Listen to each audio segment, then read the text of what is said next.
Olá, meus queridos, bom dia a todos, bom estarmos aqui mais uma vez e vamos encerrar o assunto que nós começamos nestas nossas oficinas, que foi sobre a perfeição cristã, perfeccionismo. Essa televisão aqui tem como ser ligada para ser projetada para mim a imagem que é transmitida no telão, para eu não ficar volvendo os meus olhos para trás. Rapaz, eu estou até falando bonito, percebeu? Volvendo os meus olhos para trás. Nós vamos então fazer um apanhado de 1 minuto sobre a questão da última geração. Eu quero terminar o que eu estava falando acerca da última geração. A pergunta que surge, pode projetar, excelência. A pergunta que surge, slide 73. Aí você tem que sair da apresentação e ir direto para o 73, ok? Porque se for passar de um em um... Muito bem. Então, deixa aí por enquanto. Veja, a pergunta que surge naturalmente: pastor, o Espírito de Profecia é muito claro em dizer que não teremos intercessor no santuário celestial pós-fechamento da porta da graça. Então, como é que você me diz que ainda seremos pecadores? Porque ser pecador não é... Primeiro, não é baseado naquilo que eu faço, é naquilo que eu sou. É minha essência. Eu não preciso fazer nada para ser pecador. E, portanto, culpado diante de Deus. Isso já ficou claro nesses dias, né? Ficará muito mais claro ainda hoje. Tá, mas se eu não tenho intercessor e eu sou pecador, mas eu vou estar praticando atos pecaminosos. Já explicamos isso ontem. Se você que está assistindo em casa não acompanhou, você pode assistir a oficina de ontem, onde eu explico a questão de não cometer atos pecaminosos. Não é porque vai ser bom demais, é porque chegaremos a um nível de angústia absurdo e ninguém tem cabeça para estar pensando em pecar. E o Dr. Luiz Nunes deixou isso muito claro em suas explanações, eu apresentei isso ontem. Mas eu quero encerrar o assunto da última geração com estas observações feitas pela senhora White a respeito dos 144 mil, portanto, aqueles que serão vivos ali na última geração, próximos à volta de Jesus. Os justos em sua angústia, nós estamos aqui falando da angústia profunda, a angústia de Jacó, terão um profundo senso de sua indignidade e com muitas lágrimas reconhecerão sua completa indignidade. E como Jacó, pleitearão as promessas de Deus por meio de Cristo, feitas para tais dependentes desamparados e o quê? Arrependidos, pecadores. Agora deixa eu te perguntar uma coisa. A condição de pecadores arrependidos, ela é uma premissa da última geração ou ela deve ser vivenciada hoje? Quer dizer que os pecadores arrependidos só para a última geração, só eles são pecadores arrependidos. Para nós a gente pode ser pecador sem ser arrependido que a gente vai para o céu? Claro que não. Então você percebe que não há diferença entre a salvação de um grupo e de outro. Não existe salvação de dois tipos, como eu já falei. Ei, tu foi salvo quando? Rapaz, eu fui salvo em 2000 e eu morri ali por volta do ano 2000 na minha época a salvação era diferente, a gente ainda podia pecar. E você? Não, eu sou da última geração, na minha época ninguém pecava mais não, aqui eu sou top. É mesmo? Quase não precisava de Jesus para chegar aqui no céu, porque eu já não pecava mais. Toda a última geração. Vivi na terra aqui sem intercessor lá no santuário celestial. E quer dizer, você tinha, né, intercessor? Eu não. Eu era tão bom que eu estava aqui na terra sem intercessor no santuário e não pecava. O ar de santidade era grande demais, por isso eu vim para o céu. E não existe isso. São pecadores. O da primeira e o da última geração, da segunda, da terceira, não importa, são pecadores. Mas pecadores arrependidos. Vamos continuar. Olha só o que diz o texto. Ellen White diz assim, olha, se quiserdes ficar firmes, quando? Através do tempo de angústia. Tereis de conhecer a Cristo e apropriar-vos do dom de sua justiça, que ele atribui ao pecador arrependido. Como é o nome disso? Justiça imputada. Então, peraí, os salvos da última geração são considerados justos e santos pela justiça? E você é considerado santo e justo hoje pelo quê? Pela mesma justiça. Há diferença?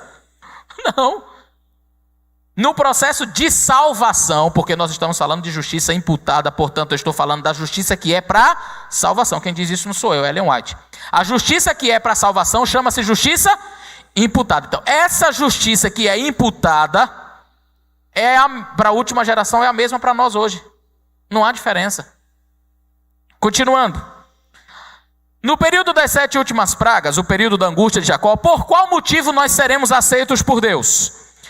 Ela diz bem assim, olha, de modo semelhante será com aqueles que vivem nos últimos dias. Eu preciso que você grave essa parte. Ao rodearem-nos os perigos, e ao apoderar-se da alma o desespero, o que deve acontecer? Devem confiar unicamente nos méritos da obra expiatória. Não é porque eu não peco mais, não é porque eu não estou praticando atos pecaminosos, é porque eu estou confiando nos méritos de Cristo, da obra expiatória. Agora, presta bem atenção nisso aqui. Alguns, por sua penitência, tornariam seu respeito como uma impossibilidade. Eu vou passar para a parte final aqui, olha.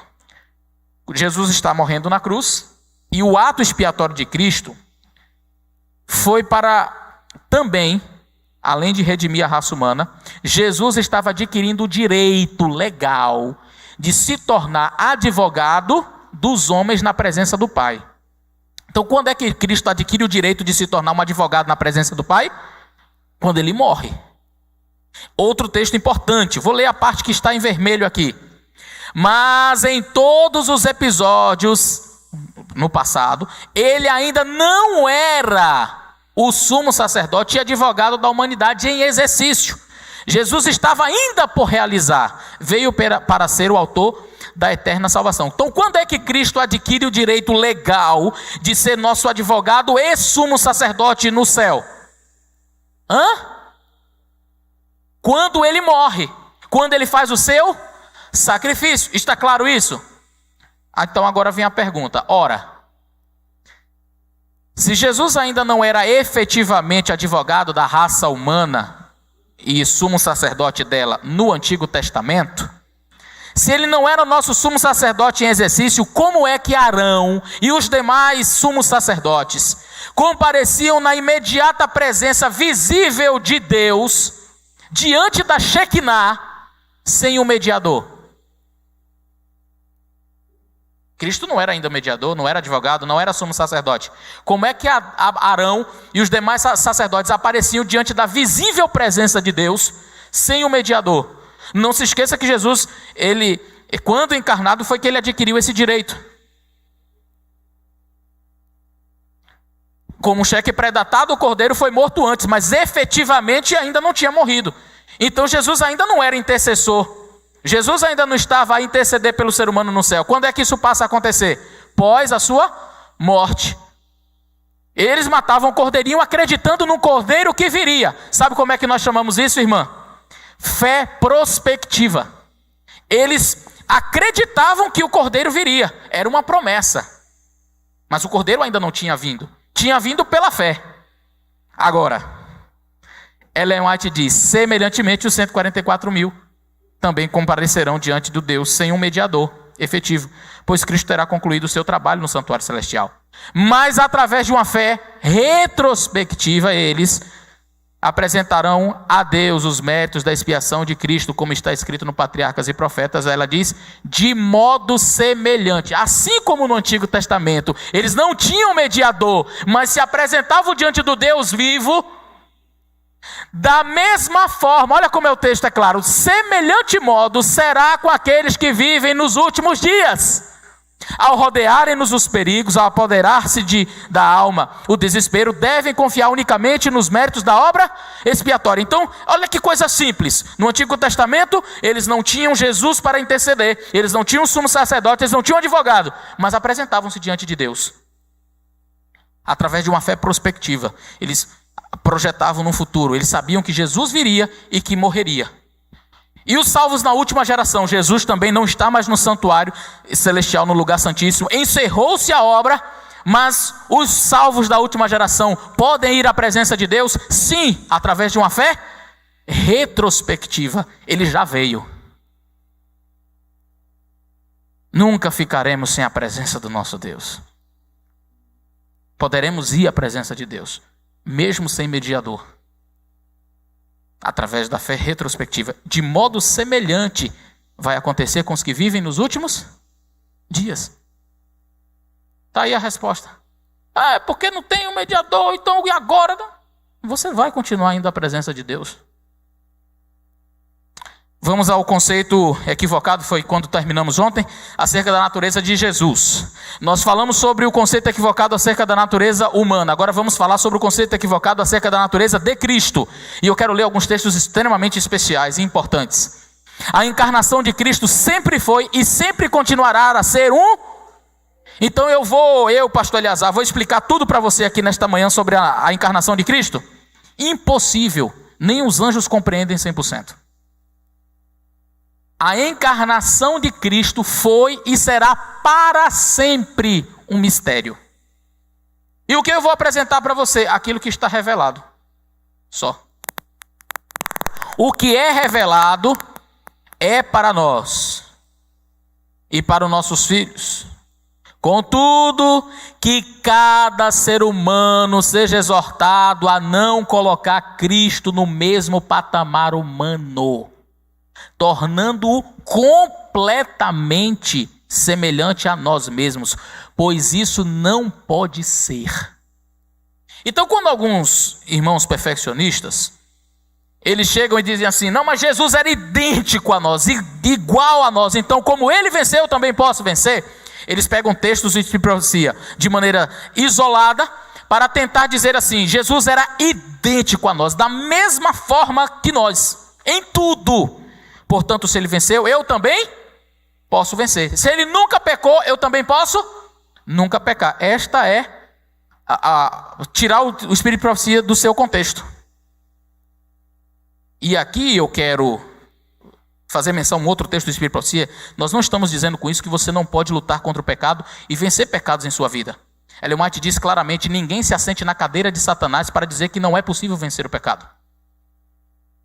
Ninguém deve se assentar na cadeira de Satanás para dizer que é impossível vencer o pecado. Ou seja, não, eu sou ladrão mesmo, eu tenho que continuar roubando, já que é impossível, eu não vou deixar nunca de roubar. Não é disso aqui que nós estamos falando. Já mencionei por várias ocasiões, o pecado na vida do cristão, ele é um acidente, ele não é uma constância. Isso aqui que nós estamos apresentando não é uma desculpa para você viver na prática do pecado, até porque nós temos as duas justiças, a imputada e a comunicada. Eu não posso me esquecer da comunicada. A comunicada é a minha adaptação para o céu, mas eu tenho que entender o que me coloca lá. Não tem nada a ver com a comunicada.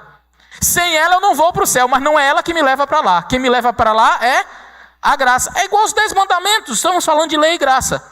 Eu sou salvo mas a desobediência à lei me tira do céu. Obedecer à lei me leva para lá, mas a desobediência à lei me tira do céu.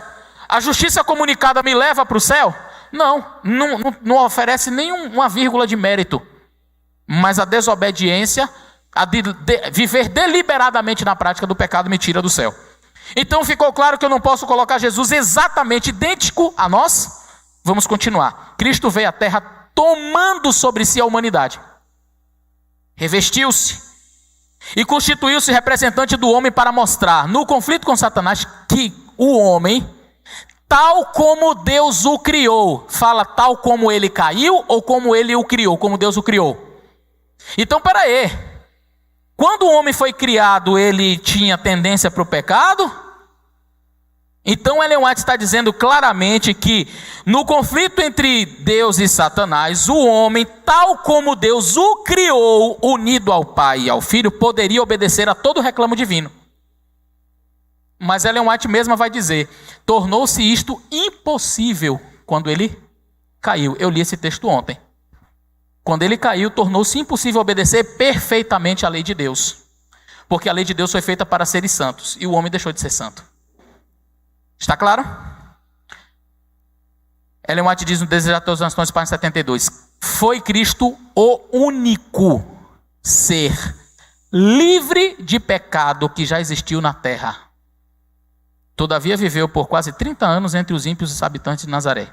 Só faço uma pergunta. Por quê? Porque ele foi o único que nasceu, do dia que nasceu até o dia que morreu, ele não teve pecado. Porque nenhum outro ser humano conseguiu essa proeza.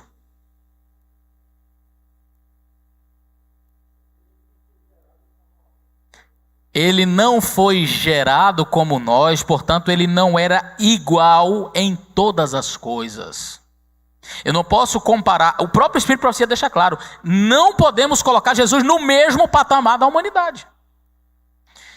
Olha esse texto: sede cuidadosos, excessivamente cuidadosos em como discorrer sobre a natureza humana de Cristo. Não o apresenteis diante das pessoas como um homem com propensões ao pecado. Eu e você temos propensões ao pecado? Jesus tinha propensão ao pecado? E como é que ele era idêntico a nós? Aí sabe o que o perfeccionista diz? Ele diz bem assim: mas é fácil, pastor, resolver essa questão. Nós temos propensões ao pecado porque nós pecamos. Então, no momento em que eu peco, aí eu passo a ter propensão ao pecado. Mas Jesus, como ele nunca pecou, por isso ele nunca teve propensão ao pecado. Isso é heresia. Porque um bebezinho que não sabe nem falar já nasce com essa propensão. Ele nasce com propensão. Sem falar, ele já é egoísta. Então não venha me dizer que é porque eu peco, aí agora eu passo a ter propensão. Não, meu filho. Eu nasci, na hora que eu fui, que eu saí da barriga de minha mãe, eu respirei, eu já tenho propensão para o mal.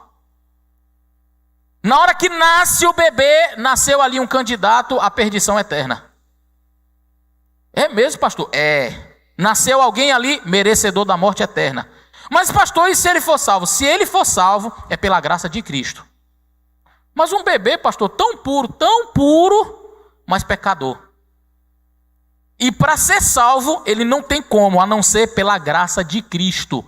Nenhum ser humano, seja bebê, seja grande, seja pequeno, seja velho, nenhum entrará no céu, a não ser pela graça de Cristo. Mas, olha, não esqueça desse texto. Sede cuidadosos, excessivamente cuidadosos, quando você for falar da natureza de Cristo. Não o apresenteis como você apresenta você mesmo, como alguém que tinha propensão para o pecado. Vou passar? Próximo slide. Ele é o segundo Adão. O primeiro Adão foi criado um ser puro e sem pecado, sem nenhuma mancha do pecado sobre si. Ele era a imagem de Deus. Poderia cair, como de fato caiu pela transgressão. E alguns perfeccionistas dizem assim: mas se Cristo não era idêntico a nós, então foi muito fácil, aí tá fácil. Porque aí ele poderia vencer. Ele veio com a natureza de Adão antes da queda. Adão também não tinha propensão para o pecado. O pecado foi uma escolha. Ele foi tentado e ele caiu. Jesus veio na mesma natureza de Adão antes da queda. E ele resistiu e não pecou. Ele é o segundo Adão. O primeiro foi criado puro e sem pecado. Jesus também veio puro e sem pecado. Do mesmo jeito que o primeiro Adão. Agora, teve alguns detalhes nessa vinda que não foi idêntico a Adão, e a gente vai ver quais foram.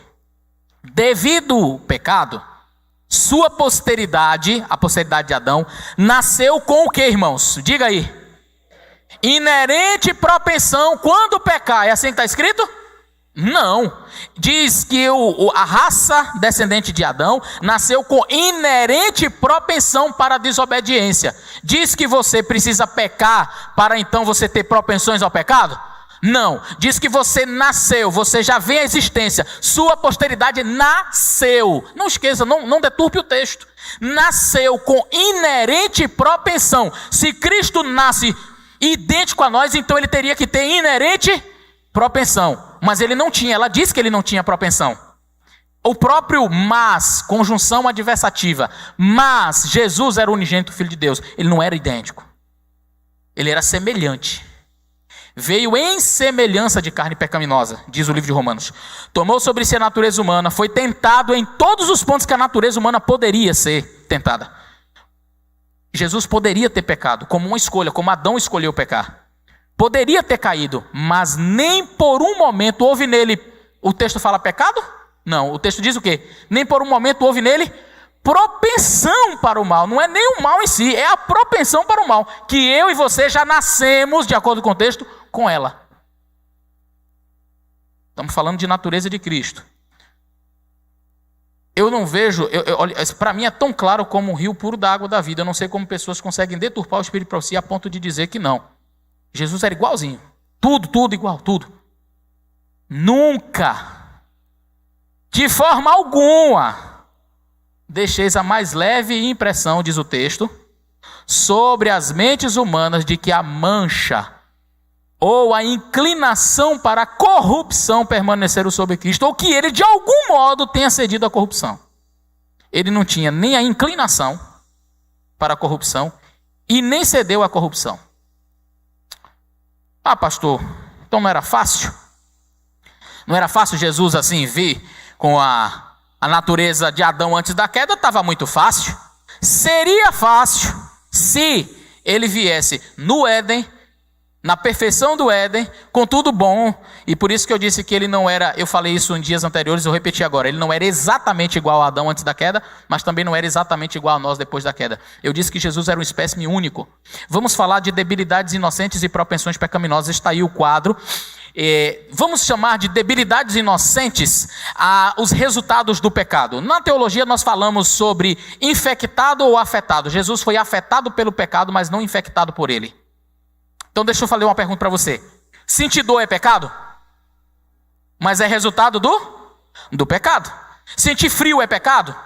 Não, mas é resultado do pecado. Sentir sede, sentir fome, sentir cansaço é pecado?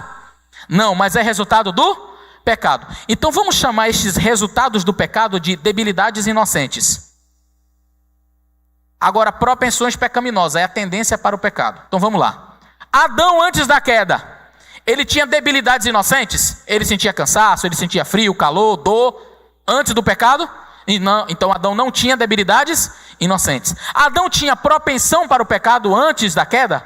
Também não. Então Adão não tinha nem debilidades inocentes e nem propensões pecaminosas. Depois da queda, Adão ele passou a ter debilidades inocentes? Dor, frio, cansaço, sofrimento? Sim. Adão passou também a ter propensões pecaminosas? Sim. Agora vamos tratar de Jesus. Jesus tinha as debilidades inocentes? Ele tinha dor, ele sentia frio, fome, sede, cansaço. Ele tinha propensões pecaminosas? Não. Percebe que Jesus era exatamente como Adão antes da queda em sua natureza, em seu caráter? Não tinha propensões pecaminosas, mas ele era como nós em tudo no que diz respeito às debilidades inocentes. Jesus não veio com 4 metros de altura no jardim do Éden. Ele veio como nós, na nossa carne, não na carne de Adão. Ellen White disse que já teria sido humilhação suficiente se ele viesse como um anjo. Mas ele já assumiu a nossa natureza, e não assumiu a nossa natureza, e aqui a gente tem que entender bem o Espírito de profecia, porque ora Ellen White está falando a expressão natureza como uma referência à nossa carne, e ora ela está falando de natureza com referência ao caráter. E quando ela está falando de caráter, ela diz que ele era exatamente como Adão antes da queda, como eu já mostrei. Mas em alguns momentos ela diz que ele veio com a nossa natureza, igual a nós e tal, e a gente tem que entender que ela está falando de quê? Do aspecto físico. Então, quando nós olhamos para Jesus, se Jesus viesse como Adão antes da queda em tudo, com 4 metros, perfeito, natureza perfeita, não, deserto não quero sentir fome, não quero sentir dor, não quero sentir tristeza. Eu vim mostrar que Adão poderia vencer, mas eu quero lutar no mesmo terreno que Adão lutou. Porque eu vim provar que Adão poderia ter vencido. Adão caiu porque ele quis, então eu vou provar. Então nada de deserto, nada de dor, nada de sofrimento, eu quero voltar do mesmo jeito que Adão. Ellen White diz, isso já seria humilhação suficiente. Mas ele disse não, eu vou assumir só a natureza dele antes da queda, sem as propensões para o mal, do mesmo jeito que Adão vivia, só que com um detalhe adicional. Eu vou vir na carne do ser humano pós-queda.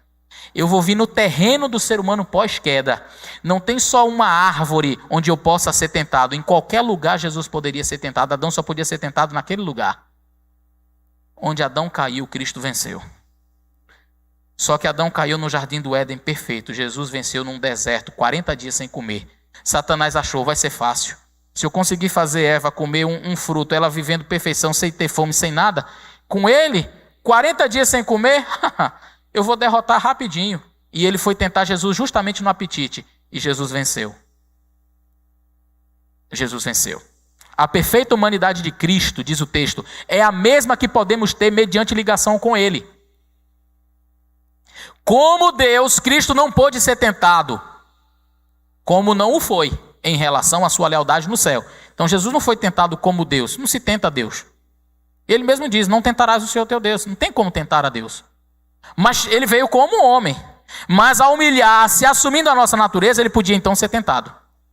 Não assumira nem mesmo a natureza dos anjos, porém a humanidade perfeitamente idêntica à nossa, olha, perfeitamente idêntica à nossa, mas sem a mácula do pecado, sem propensão para o mal, sem propensões para o pecado. É isso que ela fala repetidamente. Ou seja, do mesmo jeito que Adão era antes da queda, mas assumindo as nossas debilidades, idêntico a nós. Se você encontrasse com Jesus na rua, você não diria, não, está aqui uma pessoa que é com antes da queda. Não, você diria, ele tem os traços de um ser humano comum, pós-queda, mas a sua natureza rejeitava o mal. E aí agora você pode dizer assim, ah pastor, mas então, ele era divino e humano, então era bom para ele, era vantagem? Ele usou a sua divindade em algum momento? Isso aqui é muitíssimo complicado de explicar, muitíssimo, porque há um texto do Espírito Profecia, deixa eu só limpar aqui meu óculos. Há um texto do Espírito Profecia onde ela diz que Cristo nunca usou a sua divindade em benefício próprio. Então, por exemplo, Jesus nunca, quando Satanás veio tentar, ele diz, não, o divino aqui para eu não cair na tentação. Ele não fazia uso. Entretanto, intrínseca à sua própria natureza, porque não tem como você diferenciar, eu já disse, é um mistério, mas estava fundida as duas naturezas, a humana e a divina ali. Como isso aconteceu? Não sei. Mas se fosse só a parte humana, ele não venceria. E pastor, o senhor não está pregando heresia não? Não, olha o texto. Unicamente a natureza humana de Cristo nunca poderia ter suportado esse teste da tentação. Mas o seu poder, não está falando do poder do Pai, está falando do poder dele, que você não tem. Você não tem um próprio poder que possa vencer a tentação, você tem que contar com o poder extra. Jesus contava com o poder dele. Mas o seu poder divino, combinado com a natureza humana, ganhou vitória infinita em favor do homem. Aí você diz, mas aí isso é desvantagem. Considere como foi, eu só louvo a Deus porque ele tinha o poder divino e humano nele mesmo.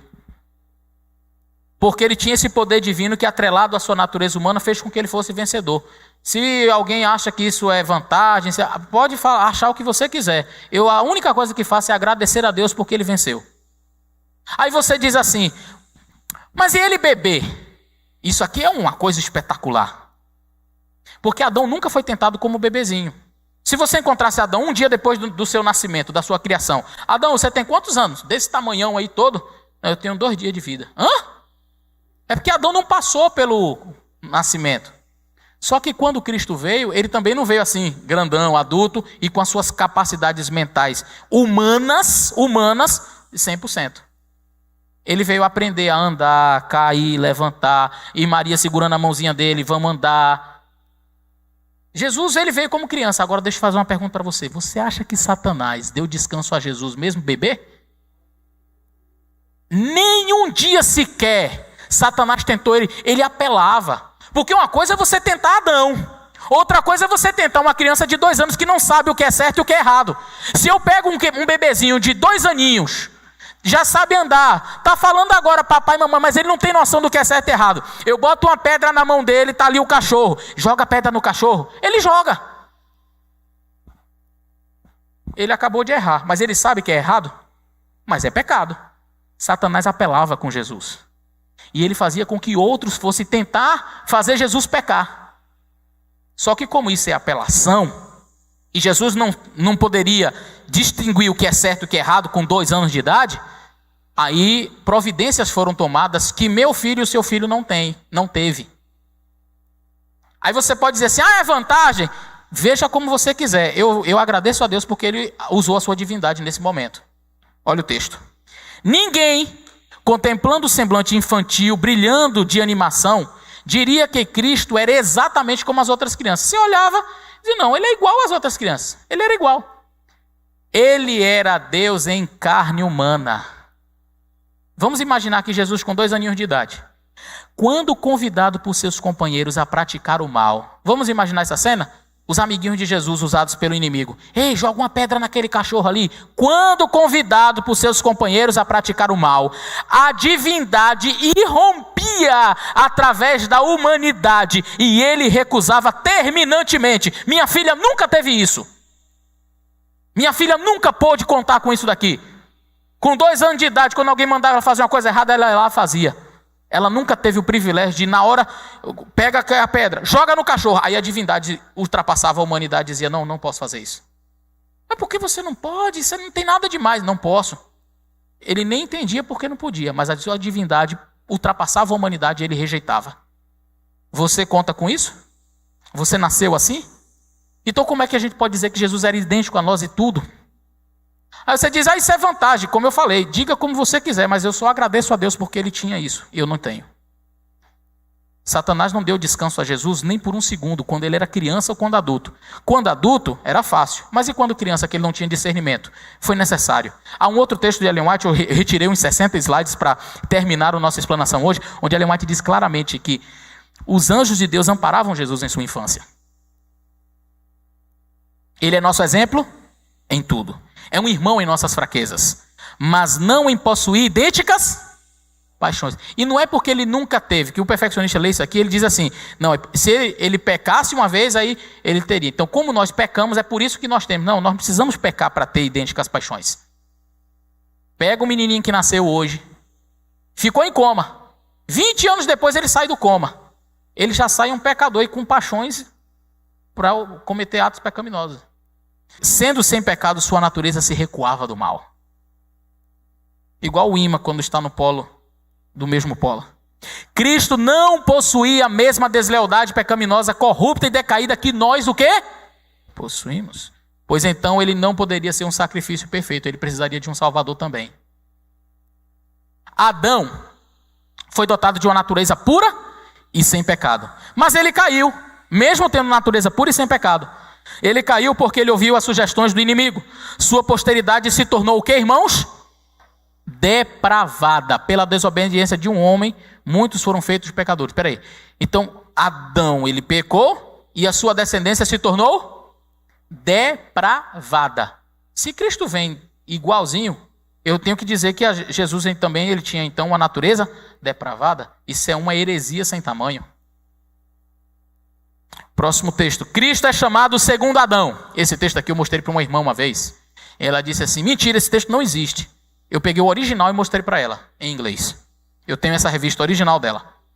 Cristo é chamado segundo Adão.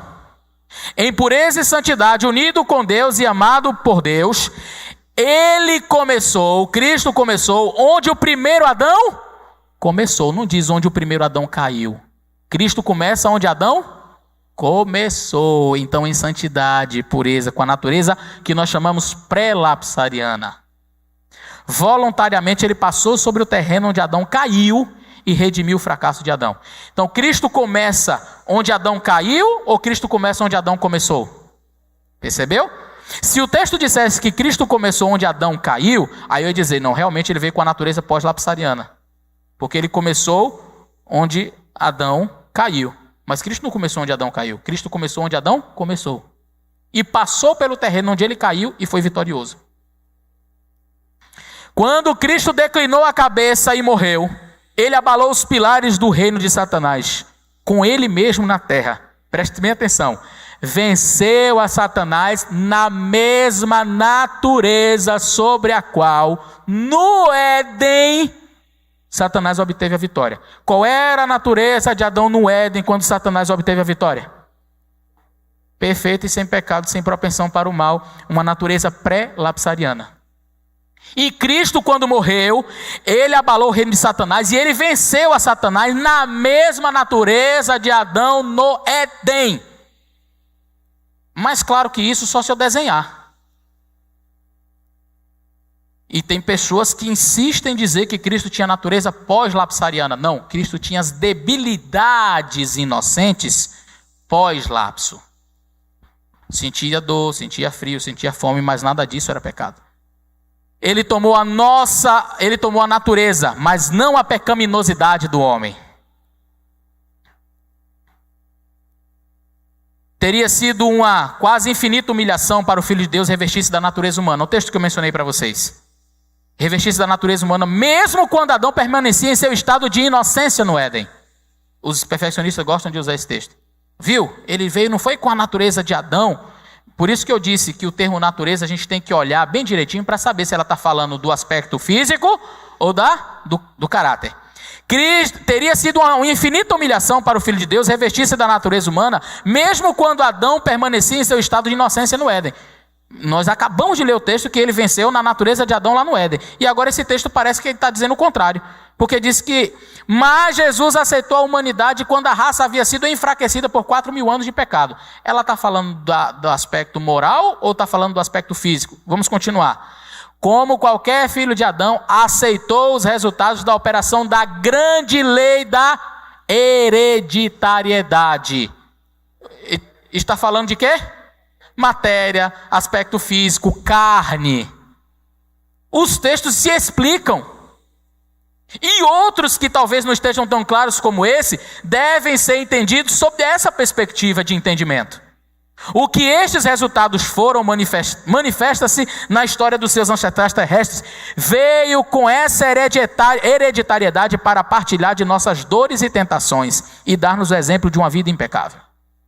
Então Cristo veio, porque a gente poderia dizer assim, não, beleza, ele veio com a natureza moral de Adão antes da queda, mas também veio com a natureza física, era mais fácil. Ele não sentia dor, eu sinto dor, então era fácil para ele. Ele não sentia fome, eu sinto fome. Eu tenho 1,70 m, ele tinha 4. E ele não veio para o deserto não, ficou lá no Jardim do Éden. Trouxe o Éden e ficou lá no Jardim do Éden. E ele só podia ser tentado lá na árvore, como Adão. Já teria sido suficiente, ele provaria. Viu, Adão, você errou e eu venci. Era possível você não errar. Tá bom, agora eu vou voltar para o céu. Mas não. Ele aceitou a lei da hereditariedade. Já seria humilhação se ele viesse como Adão, desse jeito que eu expliquei, com 4 metros e tal. Mas ele disse, não, eu vou aceitar as debilidades inocentes, a lei da hereditariedade, e vou vir como Adão pós-queda nesse sentido. No sentido físico, carnal. Tá claro isso, gente? Para Ellen White, embora a responsabilidade do homem imitar a Cristo, o que não deve ser entendido superficialmente, ela reconhece que nunca podemos nos igualar ao modelo. E ninguém, diz a senhora White, em sentido final é perfeito, senão Cristo. Então, quando ela fala de perfeição, não é de igualar ao modelo, porque nunca poderemos igualar ao modelo. Cumpre-nos amá-lo mais, obter mais de sua atraente beleza, graça de caráter, e deixar de olhar os erros e falhas dos outros. Devemos lembrar que nossos próprios caminhos não são perfeitos. Cometemos repetidamente o que, irmãos? Erros. Ninguém, senão Jesus, é perfeito. Ué, pastor, e como é que eu posso entender os textos onde diz que a gente pode ser perfeito como Cristo, vencer como Cristo venceu? Calma, vou chegar lá. Devemos, entretanto, observar ainda que quando ela afirma que, embora não possamos imitar a Cristo perfeitamente, nunca seremos aprovados por Deus se não o imitarmos e nos assemelharmos a Ele de acordo com a capacidade que o Senhor nos dá, está escrito.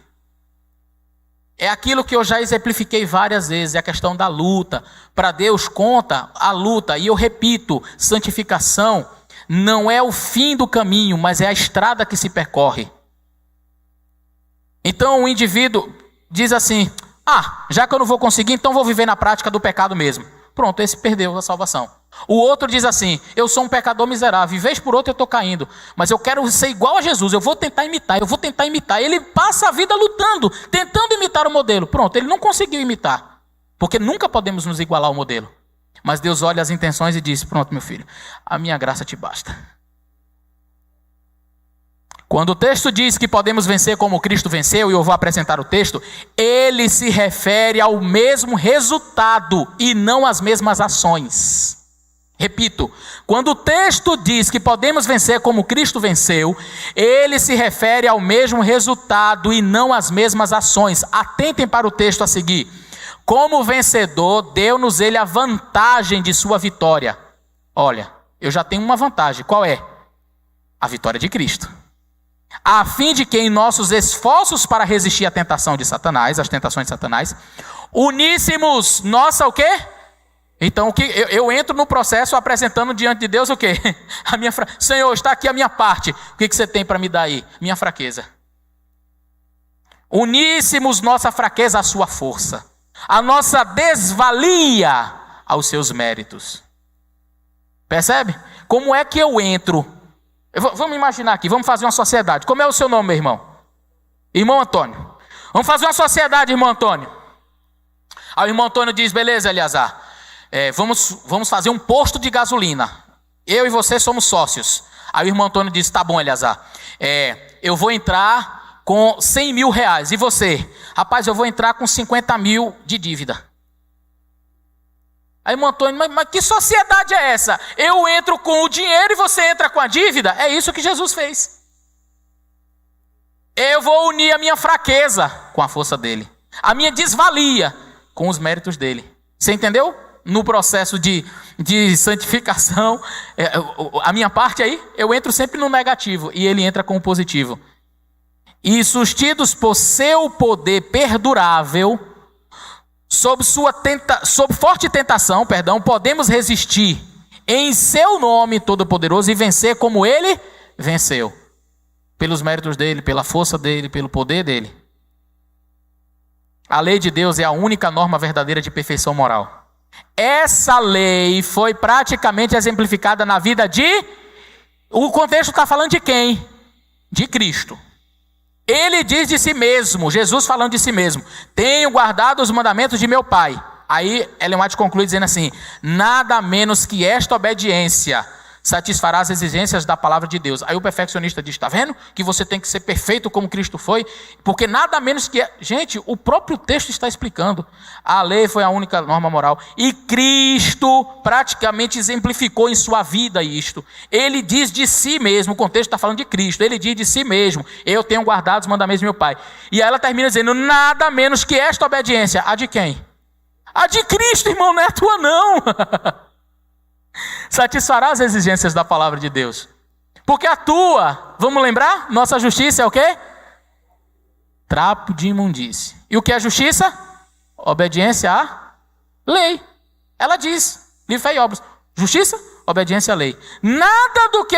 E a minha justiça é trapo de imundícia. Então como é que eu vou ser salvo? Então não é pela minha obediência. É pela obediência de Cristo. Não é pelo que você faz, é pelo que Ele fez. Não é pelas suas obras, é pelas obras dele. Sentimos-nos tristes quando vemos professos cristãos desviarem-se pela falsa e fascinante teoria de que são o quê? Perfeitos. Sabe por quê? Porque é muito difícil desenganá-los e levá-los ao caminho reto. Coisa mais difícil do mundo é você convencer um perfeccionista de que ele está errado. Sabe por quê? Ele imagina assim, eu fui crescendo, cheguei até aqui, não posso voltar atrás. Ele se considera mais santo do que você. Por quê? Porque você ainda não é vegetariano. Porque você ainda come isso, porque você ainda bebe isso, porque você ainda... Então, o nível, o patamar dele, ele está sempre observando as obras. Ele nunca está olhando para o caráter de Cristo. Então, ele sempre enxerga o outro como aquém, como abaixo. Perfeição significa nunca pecar? Esta é a última parte do nosso seminário. Como é que Ellen White define perfeição? Vamos lá? Esse texto aqui é um checkmate. Esse slide que eu vou apresentar é um checkmate para a teoria do perfeccionismo. E a concepção e um perfeccionista da vida cristã. Por quê? Eu vou apresentar para vocês agora o próximo slide. Quando nos revestimos da justiça de Cristo. O que é isso? Revestir-se da justiça de Cristo. Não, deixa eu voltar. Porque o perfeccionista ele diz assim, tudo posso naquele que me fortalece. Pega o texto fora do contexto, já mencionei isso ontem, para dizer assim, se eu posso tudo, eu posso viver sem pecar. Por quê? Agora você não pode sozinho. Mas se você tiver Cristo na sua vida, então você não peca nunca. Porque Cristo está trabalhando em você. Você está revestido de Cristo, então você não peca. Isso seria muito bom. Seria ótimo se fosse assim, 100% assim, fácil assim, né? Eu tenho Cristo, não peco. Olha o texto. Quando nos revestimos da justiça de Cristo, Cristo chegou e me perdoou. Lembra que justificação e perdão são uma só e a mesma coisa. Lembra que eu li esse texto anteontem? Justificação e santificação, uma só e a mesma coisa. Quando nos revestimos da justiça de Cristo, ou seja, quando nós somos perdoados, nós estamos revestidos de Cristo, Cristo está trabalhando em mim. Não temos nenhum prazer no pecado, pois Cristo estará trabalhando conosco. Pronto! Cristo está trabalhando conosco, não é isso que o perfeccionista diz? E por isso eu não peco? Mas aí o texto não termina aí. Ellen White diz o quê? Poderemos cometer erros. Oh, mas Cristo não está em mim? Poderemos cometer erros, mas odiaremos o pecado que causou o sofrimento no Filho de Deus. Eu até posso errar, eu vou odiar o pecado. Sabe o que é isso aqui? Eu vejo Paulo aqui. O bem que eu quero, como disse o pastor Gilberto Tais, eu não faço. O mal que eu não quero, eu faço. Eu esmurro o meu corpo, reduzo a escravidão. Porque querendo pregar aos outros, eu não quero ser encontrado em falta. Mesmo você revestido da justiça de Cristo, ainda pode cometer erros. Perfeição é nunca errar? Não. Perfeição não é nunca errar. Essa é uma visão equivocada do que é perfeição. Pastor, e se uma pessoa comete, ele é um justo a vida inteira, está ali, mas ele comete um pecado. Aí na última hora ele morreu. E agora? Morreu perdido. Morreu perdido? Vamos ver o texto? Vamos ver o texto. Ellen White diz assim: vê se há mudança no caráter, nos hábitos e também nas atividades. Será claro e positivo o contraste entre o que foram e o que são. O caráter de uma pessoa se revela não por boas ou más ações ocasionais, mas pela tendência das palavras e atos costumeiros. Então você não vai ser julgado diante de Deus pelo deslize que você cometeu. Você cometeu o deslize, pede perdão. Mas é pela a vida inteira com Jesus. O cara é traficante o ano todo, chega no dia das crianças, dá bola para as crianças, dá brinquedo, ali está um justo. Não. Agora o cristão, lutando contra o pecado a vida inteira, aí ele cometeu um deslize, está perdido. Parece um Deus sentado no trono, olhando, checando, cadê? Opa, deslizou, mata. Deslizou também, mata. Eu não conheço um Deus assim. Todos nós estaríamos perdidos. Todos nós estaríamos perdidos. Mas a graça de Deus é tão boa que Ele não nos julga por ações, o que, irmãos? Ocasionais, mas por uma vida inteira. Louvado seja o nome do Senhor. É por isso que eu nunca digo, quando a pessoa morre, aí alguém diz assim, não, pastor, morreu, e ele... Nunca diga que morreu, morreu perdido. Ninguém sabe os últimos momentos de uma pessoa. Agora, perfeição cristã. Na mentalidade do perfeccionista, a perfeição é assim. Eu vou deixando de pecado, deixo esse pecado, deixo esse outro pecado. Vou deixando os pecados, vou deixando, até chegar na última geração. Aí lá é a geração top. Ali é os bam. Geração top.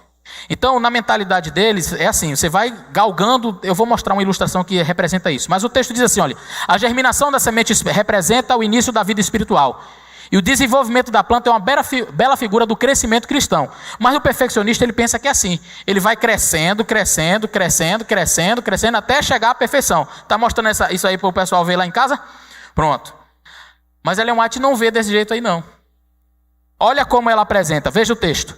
Nossa vida pode ser perfeita em cada fase do desenvolvimento. Gente, perfeição não é completude de acordo com a Bíblia e com o Espírito de Profecia.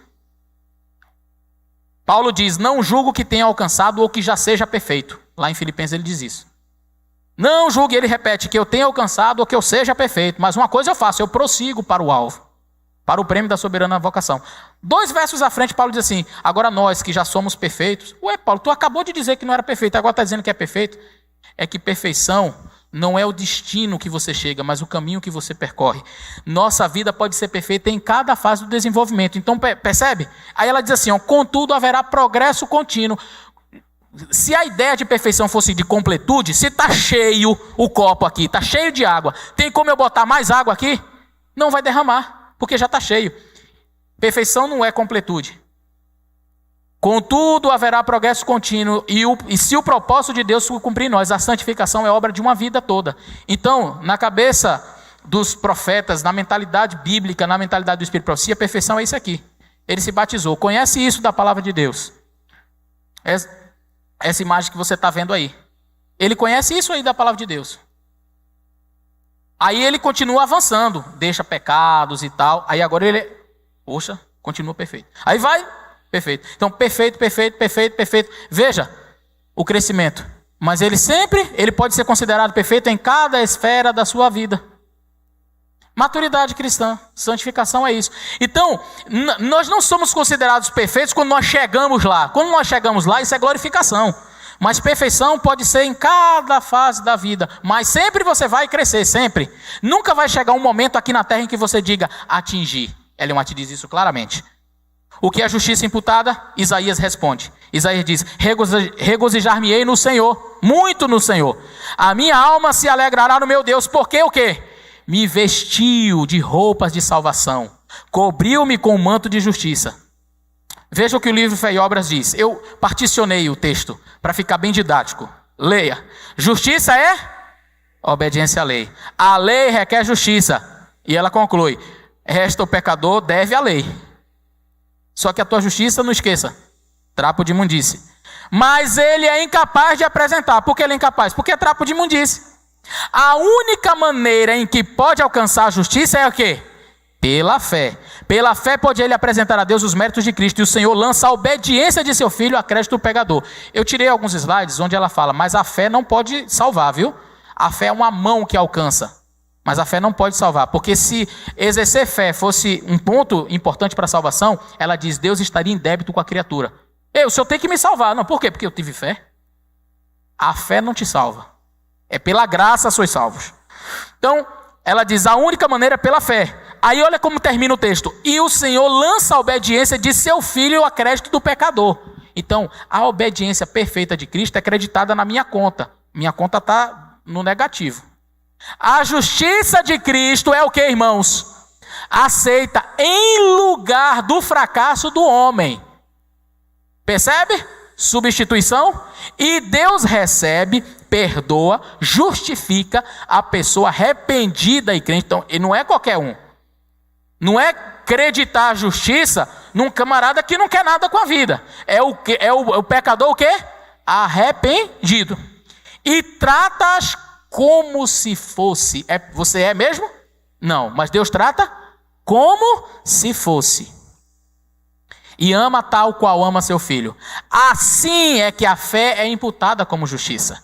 E a pessoa perdoada avança de graça em graça, de uma luz para uma luz maior. O pecador crente é declarado inocente. Você não é inocente, mas Deus declara que você é inocente. Ao passo que a culpa, então o que você tem? Culpa. Você não é inocente. Então você pediu perdão.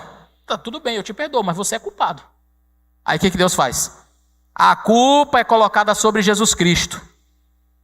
A justiça de Cristo é posta na conta do devedor. E ao lado do seu nome, na folha do balanço, escreve-se, perdoado, vida eterna. Sabe o que Deus faz mais, gente? O Senhor imputa ao crente a justiça de Cristo. E perante o universo, o pronuncia justo. Você já pensou? Você veio para cá hoje, irmão Antônio, aí você pediu perdão pelos seus pecados, Deus brada para o universo inteiro, declara para o universo todo, Ele é justo. Não é porque nós somos, porque o texto continua, transfere seus pecados para Jesus. Você tem pecado, eu tenho pecados, mas eles são transferidos no momento em que eu me arrependo, eles são transferidos para Cristo, o representante substituto e penhor do pecador. Sobre Cristo coloca ele a iniquidade de todo aquele que crê. Como é o processo? Substituição. É claro, irmãos. Repito, mais claro que isso aqui só se fizer um desenho. Aí o Pai olha para nós. Eu confessei o meu pecado, colocou a justiça de Cristo sobre nós. Aí o Pai olha para nós. O Pai não vê vosso caráter defeituoso, diz o texto. Mas vos olha revestidos da minha perfeição. De quem é a perfeição? Nunca esqueça isso. Você nunca será 100% perfeito. Para você ser 100% perfeito, você tem que estar revestido da perfeição de... Então não é a sua perfeição, é a dele. Nem um pouquinho, pastor Gilberto. Nem um pouquinho. Não existe perfeição em mim. A perfeição é de Cristo. Eu não estou anulando o processo da santificação. Ela é a adaptação para o céu. Mas quando nós falamos de perfeição, esqueça a santificação. Ela não tem que ver com perfeição. A perfeição tem que ver com a justiça imputada. Ah, pastor, mas o texto diz que não vai ser colocado selo numa mente, na pessoa que não tem a mácula do pecado e tudo isso aqui. Como é que eu posso ser assim? A justiça de Cristo. Como é que o Pai vai olhar para mim e não ver pecado, nem mancha, nem mácula, nem nada? É quando eu me santifiquei tanto que eu não peco mais? Não. É quando o Pai olha para nós revestidos da justiça de Cristo, da minha perfeição de Jesus. Os meus pecados foram creditados na conta dele. Minha culpa foi creditada na conta dele. Aí ele pega na minha conta e bota a salvação, a perfeição dele. Há tendências hereditárias e cultivadas para o mal, que precisam ser vencidas. Esse é o processo de santificação, a adaptação para o céu. O apetite e a paixão devem ser postos sob o controle do Espírito Santo. Não há fim ao conflito do lado de cada eternidade. Desde a cruz até a coroa, há trabalho árduo a fazer. A luta contra o pecado natural, a guerra contra o mal. Mas não é essa guerra e não é esta luta que me torna melhor. Ao contrário, eu sempre estarei ruim, sempre estarei devendo. Quais são as conclusões que nós chegamos então acerca da natureza de Cristo? O seu sofrimento foi de uma profundidade proporcional à dignidade de sua pessoa. Então Cristo sofreu proporcionalmente à divindade. Proporcionalmente digno de sua pessoa, ele era Deus em carne. E o seu caráter imaculado e exaltado. Suportara uma prova mais cerrada e mais severa do que jamais seriam impostas ao homem. Você nunca vai ser tentado como Cristo foi. Com Cristo, a inimizade era, em certo sentido, natural. A inimizade com o pecado era natural. Para nós, não. A gente quer o pecado. A parte mais embaixo aqui. E nunca se desenvolveu uma inimizade a ponto tão notável como quando Cristo se tornou habitante da terra. Nunca houve uma inimizade. Nem como Adão perfeito havia uma inimizade tão grande do pecado como foi com Cristo. Termino com esta frase.